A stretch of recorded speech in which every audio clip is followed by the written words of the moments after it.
Hello, so this video is going to be about the 4 retrogrades and 2 eclipses of June.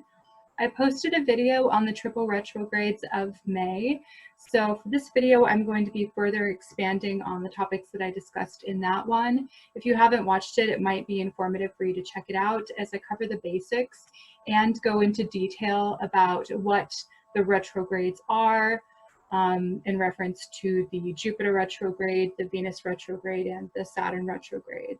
So this is going to be a part 2 to that video. So last month, Saturn, Jupiter, and Venus all went retrograde from the span of the 10th through the 14th. And this month of June, all of those planets are still going to be retrograde, but additionally, we have Mercury retrograding and a solar eclipse and lunar eclipse.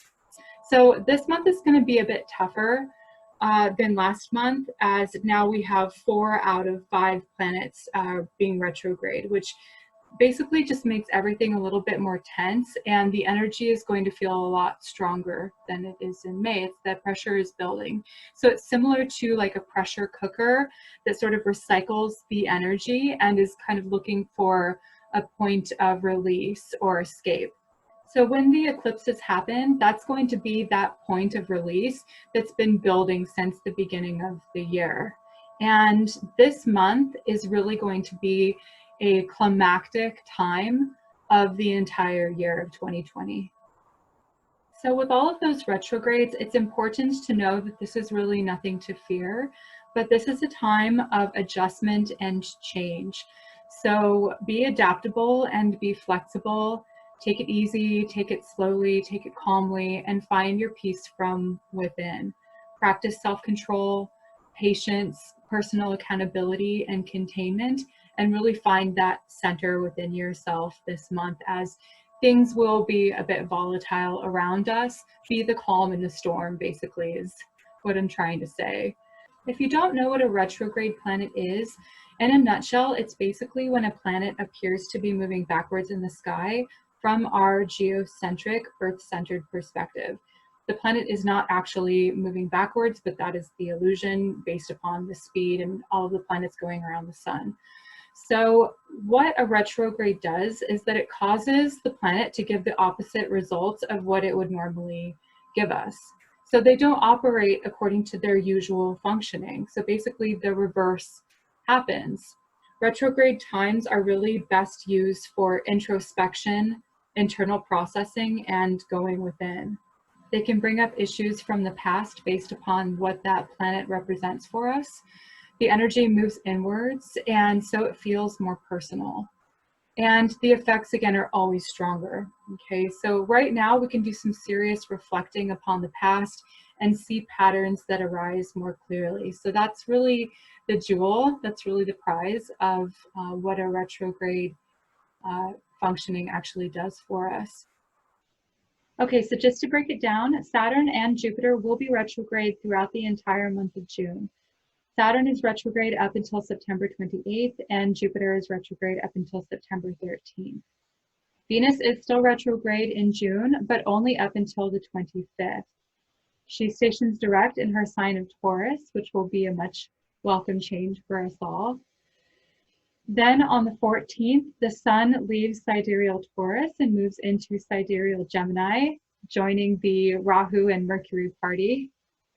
And then on the 17th, we have Mercury going retrograde in his ruling sign of Gemini. On the 5th, there will be a lunar eclipse in Scorpio, and on the 21st, there will be a solar eclipse in Gemini. So the highlighted dates of activity are the 5th, the 14th, the 17th, the 21st, and the 25th. Those, of course, are seen from a sidereal perspective of Vedic astrology. Okay, so let's go ahead and take a look at some of the charts. Okay, so here we have the Mercury retrograde chart. This is on June 17th, 2020, on Wednesday at 9:58 p.m. And this is Pacific time, as I'm doing this in Los Angeles. So this is the LA chart. Here is Mercury retrograde in Gemini with the Sun and Rahu. Mercury is at 20 degrees Gemini, 37 minutes, which is in the nakshatra of Ardra. So starting on the 17th, we have Mercury going retrograde in its ruling sign here of Gemini. And Mercury is all about communication, right? So mobility, commerce, trade, and technology, all of these things that have to do with like exchange of energy. So things tend to go haywire. And so it's really so common to have misunderstandings and miscommunications, missed appointments, missed schedules, and off timing at this time. There will be confusion to what we are hearing, seeing, and understanding. Our logic is affected in a way that doesn't really make sense, or rather, what we thought we knew was either not correct or really not the full picture. So that's why it's good not to plan or make any decisions right now or have any important conversations. You know, opinions are really flying and arguments can ensue from that. So avoid making hasty decisions that will lead to mistakes. This transit influences us to be bold when caution is really advised. And you will see that rushing really causes accidents. So impatience, aggression, irritability are also seen with the Mercury retrograde this month. So I'll avoid all of this by just being mindful.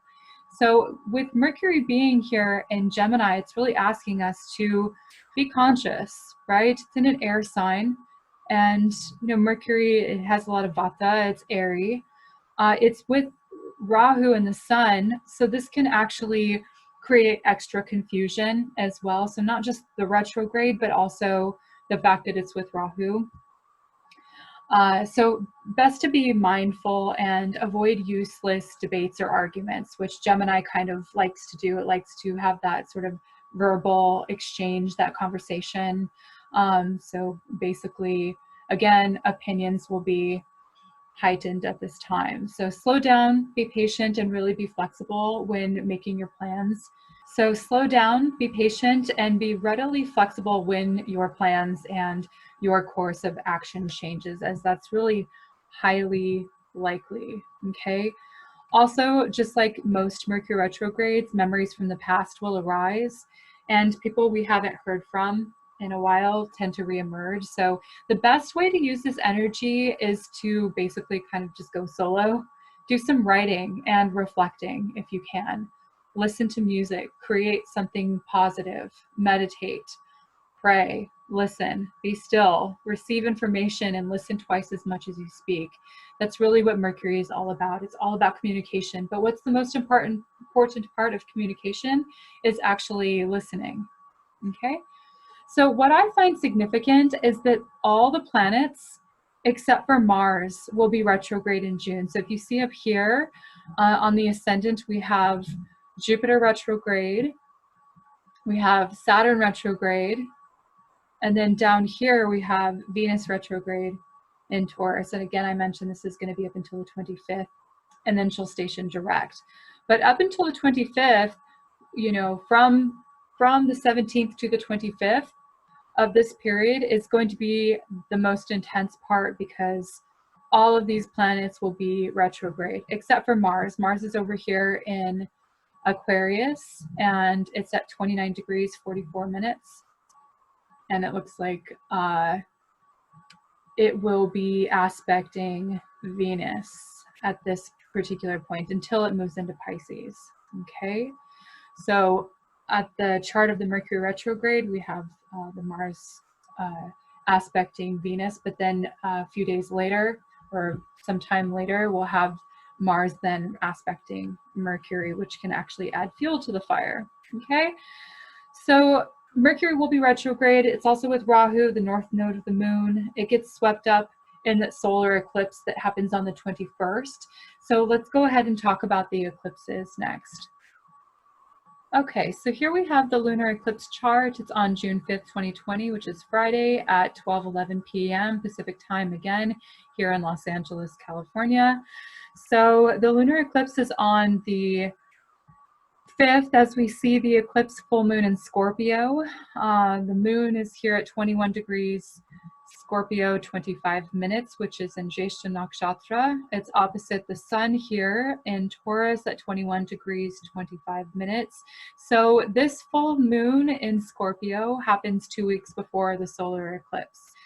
Results can actually really happen more immediately with the lunar eclipse. So this is actually the point we feel that release of energy that I was mentioning. This is like kind of what's been building up since the beginning of the year, actually since the last pair of lunar and solar eclipses that we had in January. So the results obviously will be felt more immediately. Full moons give us results that have been pending, and new moons create things, create new things. So that's actually really important. So the full moon releases energy. It gives us the culmination of what happened over the previous 6 months. And then the new moon or the solar eclipse is then the initiating energy for that next 6-month cycle. Okay, so this lunar eclipse will be felt as a release, and it happens to be in the watery sign of Scorpio. Okay, so there are a lot of deep emotions that are brought up to the surface. It's also in the sign of the moon's debilitation. So the moon is debilitated in the sign of Scorpio. And, you know, this means that the mind can struggle to find peace. Okay, so there's going to be fears that rise. There's going to be fears that rise up to the surface. So it's best to let them wash over and really make an exit. They've got to find an exit. They have to find an outlet. So this is really that time for things, for fears and insecurities to be released, which actually they're not usually half as bad as we imagine them to be. Okay, fears are just fears, but you know, they're powerful psychological positions within people. So the moon is the mind. Okay, so indulging in thoughts that aren't supportive to your well-being isn't a good use of your energy at this time. Again, it's a very psychological placement here in Jeshta, and it can be very transformative and very revealing actually to your inner psyche and your deepest motivating drives and instincts and desires. So especially we have Venus here, which is representative of desires, and it's kind of caught up in this, you know, lunar eclipse. So Venus is obviously going to be impacted directly by this. She's kind of caught in the crossfire, and she is retrograde. So again, we'll talk a little bit more about what that means here in a little bit, but I want to show you the solar eclipse chart on the 21st. Okay, so here we have the solar eclipse chart. I have the new moon here at June 20th, 2020, which is just a few minutes before midnight. It's at 11:41 p.m. And the moon and the sun are at 6 degrees, 13 minutes of Gemini. The sun and the moon are in Mrigashira Nakshatra. So this happens to be the new moon. It looks like it's just a few minutes before the 21st. But the 21st is the day of the summer solstice, which is the brightest and longest day of the year. So the energy is stronger with the solar eclipse than the lunar eclipse. You actually see that it's closer to the nodes here. And this usually, again, it carries on for about 6 months. So unlike the lunar eclipse, the results can take more time to really play out. Events will be triggered from this date until the end of 2020. So whenever we have a solar eclipse, it's a new moon aspect. It will bring change and transformation. It's new beginnings, things that arise. It's sort of a fresh slate. This is when we have, actually the new moon technically is the Amavasya, so it's the dark moon cycle. And it's considered to be an inauspicious time or an inauspicious day. But really how we can use the energy is to go within. It's really a day or a time of being very meditative. So it will bring change and transformation, new energy. Traditionally, it was seen as something that can bring more negative energy or a fall of power or leadership or basically government, because the sun represents leadership, power, and you know, when the sun gets eclipsed, it's like a darkening of the lights basically. So it's very important to keep your life simple and avoid social and public activities at this time. There will be a major shift of energy during the eclipse date. Okay, so this month we also see that Saturn is still retrograde. It just continues to ask us to re-examine our priorities when it comes to our work. As I stated in the triple retrogrades video of May, this retrograde transit will have a larger impact on our jobs, work increases, and really duties accelerate, and businesses really begin rebuilding globally. So we will feel more overwhelmed with this added pressure of Saturn giving us more responsibilities. And people will feel frustrated and resentful of governmental structures, because Saturn is all about structures and rules and law and everything that's really put in place for basically the backbone of society. Okay, so when it's retrograde, we feel more tense in that area. So on a personal level, though, it's really good to pause and slow down, and so we can maybe be more disciplined and organize our lives accordingly. It's very important to redo things when it comes to our work and not procrastinate in finishing our tasks. So basically, it's just asking us to just do the work, okay? So we will feel the pressure. It's amplified by the other adverse astrological influences this month. The advice is really not to take on any added stresses, because it's already a lot of pressure. So be mindful of your health, okay? So go slow, take it easy, manage your time, and also manage your expectations of your time, okay? If something isn't working, it's best really not to force it. So that's the case always, I think, but I think especially with this, you know, the Saturn retrograde. Interestingly enough, though, you can see here that Saturn is still in Capricorn. So Saturn is in its own sign. He's more comfortable here. And actually, this isn't the biggest influence of June that we have. So really, in comparison to the other planets, this is a little bit more benign. But anyway, the best way to use this energy is to slow down and take stock in order to get organized in meeting our goals. That's really what this energy is about. We may have to do tedious tasks repeatedly, okay, until it's done right, but sort and organize your work more efficiently. Okay, so we're asked to do some work from the past and take our projects more seriously. So while Venus is still retrograde, okay, up until the 25th, we're being asked to re-examine our priorities in money and relationships. Okay, she's still in her ruling sign of Taurus. So as far as relationships go, Venus is actually uncomfortable being retrograde. She's also,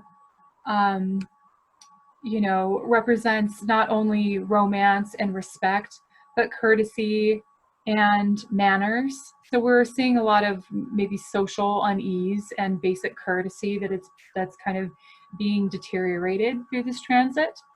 So this month can bring you a lot of clarity in what you value. It's the best time for you to cut ties if you have needed to do so for a while now. This would really be the time to do so. So also cut through any illusions. Okay, face the facts and ask yourself and others difficult questions at this time. So be prepared, though, to honestly acknowledge the truth. All right, you will have insight into your triggers around love and money. That's really what Venus in Taurus represents. So for money, new ideas come, take action on those, and any opportunities for making money, take action on it. You know, the advice really with this is to be honest, okay?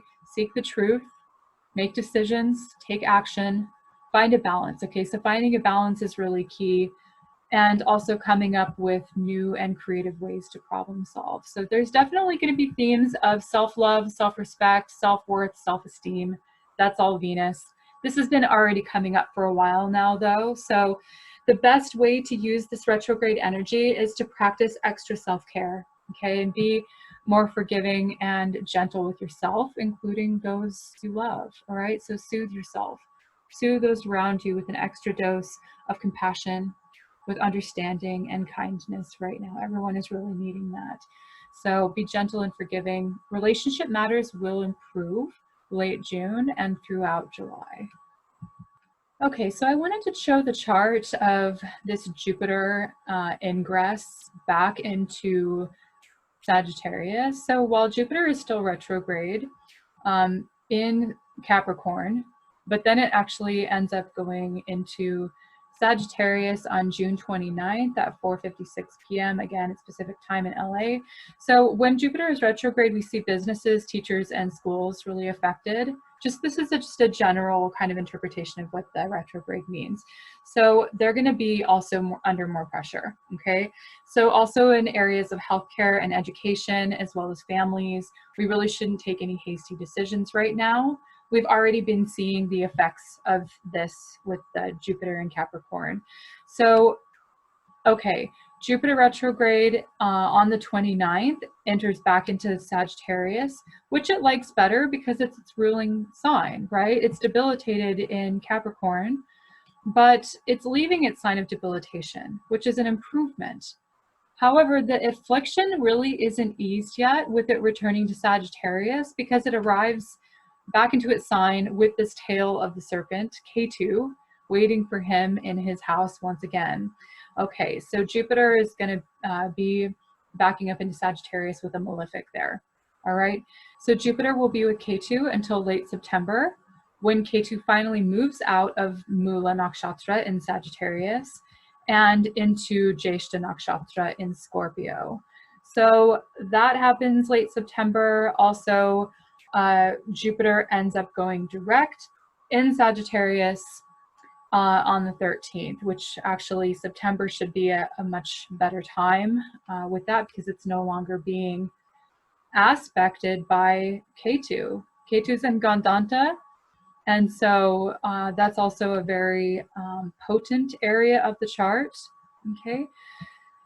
So when Jupiter then can finish his movement through his sign of Sagittarius, it will be on a much better note than the initial movement through Sagittarius, okay, without the K2 there. So anyway, that'll be a much better time. And the energy is really shifting quickly now with the Jupiter. And so it's more easy to manage and adapt to changes at this time when it goes back into Sag, okay? So Jupiter retrograde will be influencing all of us to go within and listen to our own guidance. Okay, so it's all about introspection and intuition. Really listen and observe. Okay, you might feel like seeking counsel, but it's possible that you could really get caught up into listening to the wrong advice. So it's important right now to remember that you already have the answers within you. What you're looking for already resides within you. Okay. The advice is really to shift your own energy and not be a victim of circumstance. So your belief in your own talents and abilities, this will create miracles in life. Okay? Go back to what you know that you are good at. Connect with a higher source of spiritual energy at this time. Jupiter retrograde asks us to redefine what it is that we believe and what we are placing importance on in our lives concerning our values and our judgments. That's all what Jupiter represents. So the best way to use this transit is to really look toward meaningful activities. Okay, so this would be like higher education and spiritual pursuits. You will be re-examining your belief system and seeking greater faith at this time. It's really an ideal time to pursue your spiritual path and spend your time in studies. Okay, so what all this means really right now, just in general, is just to be cautious. So again, this is introspection time. It doesn't mean to do nothing, especially with Saturn retrograde. And then Venus retrograde can make us feel a little bit lazy and overindulgent. But it's important that we really get out of our own way and do the work that we're supposed to do and not procrastinate. Just focusing on ourselves and focusing on our own work is going to be the best way that we could ride out these energies right now of June. So knowing that there are challenges ahead, we have to redirect our attention and shift our path forward. Okay, so just be flexible and adaptable and take it easy. Okay. The world really collectively is not seeing things correctly right now with the lunar eclipses especially and all of the retrograde energies. Again, go inward. When planets are slowing down, they are in this heightened awareness. So we can, have this ability to observe and process. It's important not to rush forward blindly at this time or push too hard on anything. Okay, so Additionally, we should not be making plans for the month of June. Okay, if we plan during a retrograde, especially Mercury retrograde, plans are subject to change. So it's best to stick to the tasks at hand and finish up the projects that we are already starting, that we've already started. So basically just finishing up unfinished projects at this time, best way to use that energy. So basically everyone will be seeing the effects of the retrograde energy appear in their lives. And for Taurus and Libra, your ruling planet is going direct from its retrograde motion, which will be a bit of a relief. For Capricorn and Aquarius, Sagittarius and Pisces, your ruling planets are retrograde, and those signs will feel extra pressure too. So it's wise not to overdo or underdo anything, okay? So find your balance. Find your balance at this time. For Virgo and Gemini, your ruling planet will be going retrograde on the 17th, and you know, caught under the eclipse energy. So with that aspect of then Mars aspecting it. So that's going to be an intense time. And you actually, Gemini and Virgo, can be highly productive at that time, but also maybe a bit scattered and unfocused during June. So remain calm and create space for yourself. It's really important to create space and to create breaks for yourself, okay?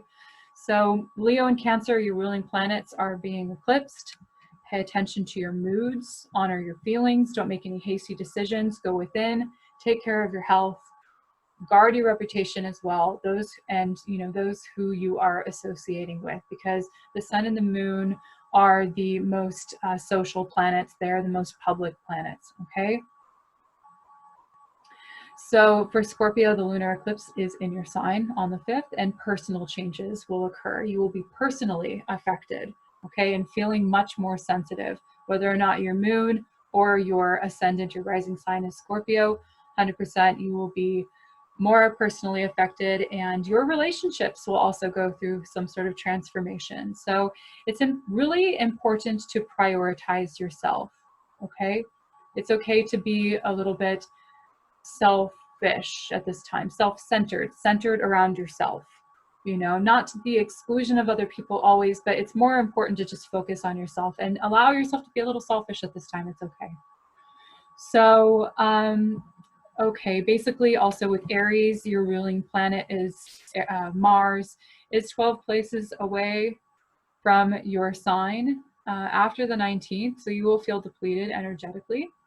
Okay, so you will want to definitely get some rest. It may be difficult for you to rest because the house of sleep is the 12th house and you have Mars there sort of agitating it. Basically, just don't be swayed to take impulsive actions right now, okay? Because the 12th house is the house of self-undoing. So impulsive actions can lead to mistakes. Don't make investments of your time, your money, your energy, and just basically get some rest, okay? Take it easy. Okay, so for everybody this month, just do everything well to the best of your ability. Focus on yourself and improving your own circumstances without comparing yourself to other people. Really go within, be introspective, be calm, be quiet, be still, be meditative, okay? Go slow, go easy. I think you get the point here.